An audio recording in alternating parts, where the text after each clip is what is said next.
Hello, welcome back. It's me, Srijit Kemara. GOAT, greatest of all time. What a story.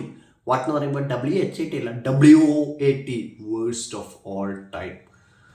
എന്നടാ പണി വെച്ചിരിക്ക ഒന്നുമില്ല. It's A Venkat Prabhu commercial Vijay fan made movie എന്ന് തന്നെ പറയണം. അല്ലാതെ അതിൻ്റെ മുകളിലൊന്നുമില്ല. കഥയും കഥാപാത്രങ്ങളും ഒന്നുമില്ല. കുറേ ആവശ്യമില്ലാതെ ക്യാമിയോസ് വരുന്നുണ്ട്.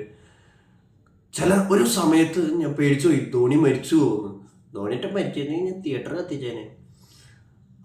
അത് കഴിഞ്ഞിട്ട് കുറച്ച് കഴിഞ്ഞപ്പോൾ നമുക്ക് തോന്നി ഇനിയിപ്പോൾ ധോണിയുടെ വിന്നിങ് സിക്സ് നമ്മുടെ വില്ലൻ്റെ തലയിൽ കൊണ്ടിട്ട് അങ്ങനെയാണോ വില്ലൻ മരിച്ചു പോകുന്നത് എന്നൊക്കെ തിങ്ക് ചെയ്ത് പോയി.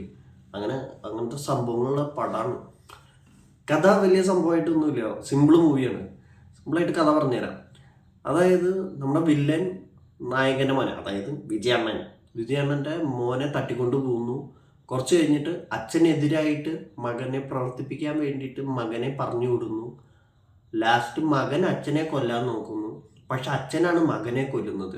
മകൻ മരിച്ചു കഴിഞ്ഞിട്ട് നമുക്ക് മനസ്സിലാവുന്നത് എന്താണെന്ന് വെച്ച് കഴിഞ്ഞാൽ ഈ മകന് വേറെ 2 ഡ്യൂപ്ലിക്കേറ്റ്സ് ഉണ്ട്. അത് പ്രിൻ്റ് ഔട്ട് എടുത്തതാ. അതെന്താ സംഭവം വെച്ച് കഴിഞ്ഞാൽ ദിഗംബരൻ്റെ എണ്ണത്തോണിയിൽ ഇട്ടിട്ട് പരകായ പ്രവേശനം ചെയ്യിക്കുന്ന ഒരു പരിപാടിയാണ്. DNA genetic technology. ആ സയൻസ് ഫിക്ഷൻ ആണെന്ന് നമുക്ക് മനസ്സിലാവില്ല. അത് ഭയങ്കര സംഭവമാണ്. ഇവരിങ്ങനെ പ്രിൻ്റ് അടിച്ച് ഇറക്കുന്നുണ്ട്. ജീവ 2.3 എന്നൊക്കെ പറഞ്ഞിട്ട് അങ്ങനത്തെ അതങ്ങനെ ഉള്ള സംഭവമാണ്. അപ്പോൾ 2 വേറെ ഉണ്ട്. ഇനി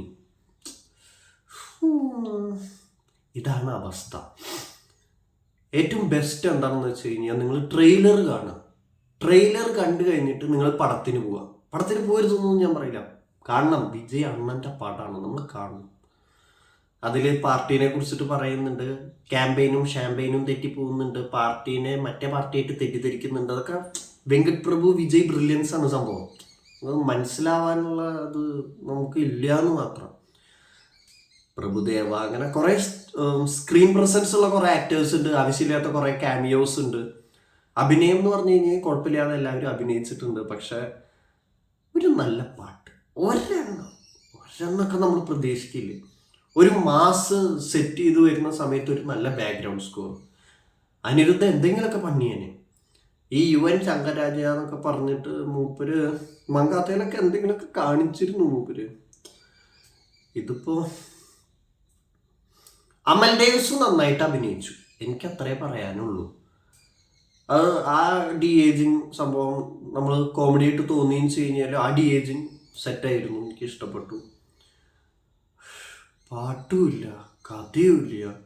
പിന്നെ കുറച്ച് ടിപ്സ് തരാം. പടത്തിന് പോകുമ്പോൾ നിങ്ങൾ ഫസ്റ്റ് ഹാഫ് കഴിഞ്ഞിട്ട് അല്ലെങ്കിൽ ഇൻ്റർവെൽ കഴിഞ്ഞിട്ട് പോപ്കോൺ മേടിക്കാം, വെള്ളം മേടിക്കാം എന്ന് പറയുന്നത് വളരെ മണ്ടത്തരമായിട്ടുള്ള ഒരു ചിന്താഗതിയാണ്. ഫസ്റ്റ് ഹാഫിന് മുമ്പ് തന്നെ ജ്യൂസ്, പോപ്കോൺ, എല്ലാ സാധനങ്ങളും മേടിക്കുക. കുറച്ച് കഴിഞ്ഞ് കഴിഞ്ഞാൽ എന്തെങ്കിലുമൊക്കെ ചെയ്യാൻ വേണം നിങ്ങൾക്ക് തിയേറ്ററിൽ. ഭയങ്കര ഫാസ്റ്റായിട്ട് തുടങ്ങിയൊരു കഥ കുറച്ച് കഴിയുമ്പോൾ ഈ പറഞ്ഞതുപോലെ ഇത് എവിടെയാ ഇൻ്റർവെല്ലിന് കട്ട് ചെയ്യണേ എന്ന് ചോദിച്ചു പോകുന്ന ഒരു സിറ്റുവേഷനിലാണ്. വേറൊന്നുമില്ല, വിജയമ്മന് വയ്യ. അങ്ങനെ പ്രത്യേകിച്ച് പറയാനായിട്ടുള്ള സംഭവമൊന്നുമില്ല.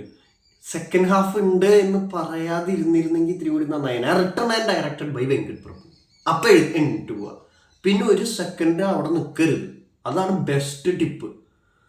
അപ്പം നിങ്ങൾക്ക് കുഴപ്പമില്ലാത്തൊരു പടമാണല്ലോ എന്ന് തോന്നുന്നു. അത് നന്നായിട്ട് അഭിനയിച്ചിട്ട് കുഴപ്പമില്ലാത്തൊരു വിജയ് ഫാൻ മൂവി ആയിട്ട് നിങ്ങൾക്ക് കാണാം.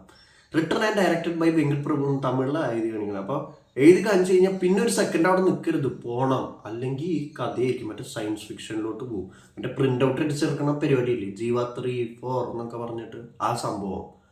My best review about this movie is that don't expect. അങ്ങനെയാണ് വെച്ച് കഴിഞ്ഞ് കഴിഞ്ഞാൽ കുഴപ്പമില്ലാത്തൊരു പടമാണല്ലോ. പിന്നെ ചെവി പൊത്തിയിരുന്നു കഴിഞ്ഞ് കഴിഞ്ഞാലും വലിയ കുഴപ്പമൊന്നുമില്ല. ബാക്ക്ഗ്രൗണ്ട് മ്യൂസിക് ചത്ത് കിടക്കുകയാണ്. എന്തൊക്കെയോ അവർ ചെയ്തിട്ടുണ്ട്. ഒരു നല്ല പാട്ട് പോലും ഇല്ല. മറ്റേ മുട്ടോളം കയറിയില്ലേ ചോണനുറുമ്പ് എന്ന് പറഞ്ഞിട്ടൊരു പാട്ട് വിജയ് ഇങ്ങനെ കാണിക്കില്ല നല്ല ആയിട്ട്. അതെങ്കിലും ഒരു നല്ല പാട്ടാണെന്ന് വിചാരിച്ചു, ഒന്നുമില്ല. അപ്പോൾ കാണാൻ കിട്ട് പോയിട്ട് അപ്പോഴല്ലേ ഒരു എൻ്റർടൈൻമെൻറ്റ് കിട്ടുള്ളൂ. Bye guys.